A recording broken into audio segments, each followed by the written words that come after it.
Ô Seigneur, Dieu bien-aimé, nous venons encore à toi ce matin. Nous venons à toi sous le sang versé. Nous nous abandonnons dans tes mains afin que tu puisses nous parler encore, afin que tu puisses nous enseigner encore ce matin. Nous sommes à toi. Nous nous abandonnons dans tes mains au nom de Jésus-Christ. Amen.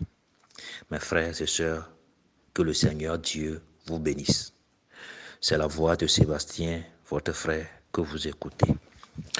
Sans tarder, je vais lire dans les Écritures. Mais l'exhortation, je l'ai intitulé La puissance cachée dans le nom de Jésus-Christ. Le titre est La puissance cachée dans le nom de Jésus-Christ. Je vais lire dans Proverbes chapitre 18, verset 10. Je lis. Le nom de l'Éternel est une tour forte.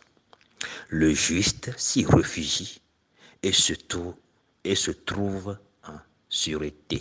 Je reprends. Le nom de l'Éternel est une tour forte. Le juste s'y réfugie et se trouve en sûreté. Amen. C'est ce que nous dit Proverbe de Salomon. Mais la première question que je me suis posée, qui est l'Éternel? Avant que je puisse me réfugier en quelqu'un, il faut que je connaisse la personne. Qui est l'Éternel? Alors le psaume 100, verset 3, nous donne la réponse. Sachez que l'Éternel est Dieu. C'est lui qui nous a fait. Voilà. Donc l'Éternel dont parle Salomon, c'est Dieu. L'Éternel est Dieu. Et c'est lui qui nous a fait. Maintenant,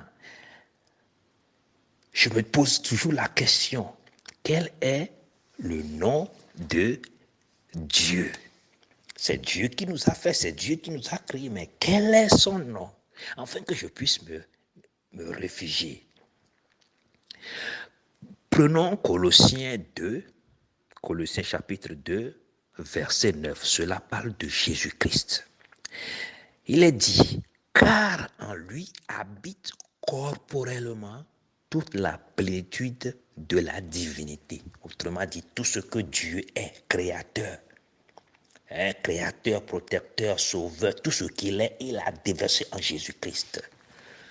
Il nous a été dit que Dieu est créateur. Jésus-Christ est créateur, selon Colossiens 2, 9. Je vais encore lire. Colossiens 1, 16. Colossiens 1, 16 dit, cela parle toujours de Jésus-Christ, car en lui ont été créées toutes choses qui sont dans les cieux et sur la terre, les visibles et les invisibles, trône, dignité, domination, autorité. Tout a été créé par lui et pour lui. Ceci est encore plus clair. Jésus-Christ est le créateur. Nous avons vu que l'Éternel est Dieu. Dieu est Jésus-Christ, qui est le créateur, qui a créé toutes choses. Rien n'a été fait sans lui. Que ce soit dans les cieux, que ce soit sur la terre, les visibles et les invisibles, Jésus-Christ est le créateur. Alléluia. Maintenant, pour amener cela au comble, je vais encore lire un passage dans Ésaïe 9, 5. C'est le prophète Ésaïe qui a prophétisé bien avant. Ésaïe disait ceci, car un enfant nous est né, un fils nous est donné, et la domination reposera sur son épaule.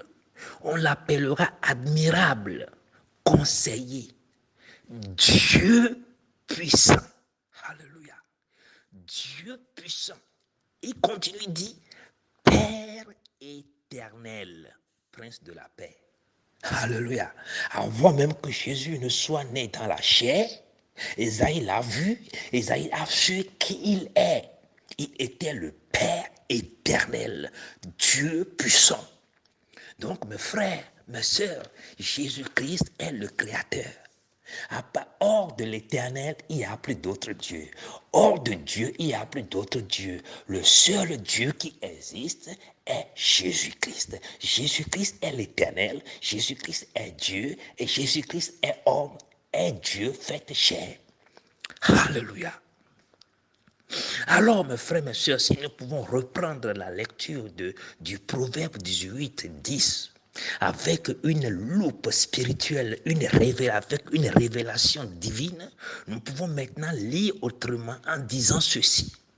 Jésus-Christ, au lieu de dire le nom de l'Éternel, cette fois-ci, nous allons dire Jésus-Christ est une tour forte. Le juste s'y réfugie et se trouve en sûreté. Alléluia. Par Jésus-Christ, par sa mort et par sa résurrection, il nous a justifiés. Parce que nous sommes condamnés, nous sommes des pécheurs. La sentence qui pesait sur nous, il l'a enlevée à la croix. Et il nous a accordé la grâce. Et il nous a justifiés. Nous sommes devenus des justes. Parce que il est dit dans le Proverbe 18, on dit le nom de l'Éternel est une tour forte. Et le juste s'y réfugie. Pour se réfugier, il faut être juste. N'importe qui ne peut pas se réfugier. Il faut être juste. Donc l'Éternel lui-même nous a justifiés. Jésus-Christ, par sa mort et par sa résurrection, nous a justifiés. Maintenant, étant donné que nous sommes justes, nous pouvons nous réfugier en Jésus-Christ. Mon frère, ma soeur, quand tu es accablé par des problèmes, par la maladie, et que tu es troublé, la seule chose que tu peux faire, c'est de se réfugier dans le Seigneur Jésus-Christ. Car en lui, tu es en sûreté, tu es en sécurité. En ce temps de Covid-19, où nous sommes tous faibles devant cette maladie, la seule chose que nous pouvons faire, c'est de se réfugier en Jésus-Christ. Car c'est un nom très puissant. C'est un nom dans lequel tout est possible par la foi. Il y a une puissance incomparable. Il y a la délivrance, la sûreté, la sécurité dans le nom de Jésus-Christ. Mon frère, ma soeur, si tu es troublé par la maladie, malmené par les problèmes, il y a un nom que tu ne dois jamais oublier. C'est l'Éternel Dieu, révélé dans la chair appelé Jésus-Christ. Que ce nom ne quitte jamais vos lèvres quand vous êtes dans la joie, quand vous êtes triste, quand vous êtes heureux ou malheureux, assiégé par des ennemis. Ne cherchez pas trop loin, réfugiez-vous en Jésus-Christ. Car ce nom est une tour forte. Il y a une puissance terrible dans ce nom. Comment il fera pour vous sauver n'est plus votre affaire. Il faut seulement l'accepter, croire en lui et se cacher, se réfugier en lui. Et vous verrez la gloire de Dieu se manifester. S'il faut qu'il vous cache dans le rocher, dans le creux du rocher même, comme il a fait à Moïse, il le fera. Afin que vous puissiez dire un jour, comme Salomon, l'Éternel est une tour forte. Mes frères, mes sœurs, ayez foi en Jésus-Christ. Réfugiez-vous en lui, afin que vous sachiez qu'il y a une puissance cachée dans le nom de Jésus-Christ. Que le Seigneur continue par vous exhorter sur ce sujet et que le Seigneur Dieu vous bénisse. C'est votre frère et bon dimanche.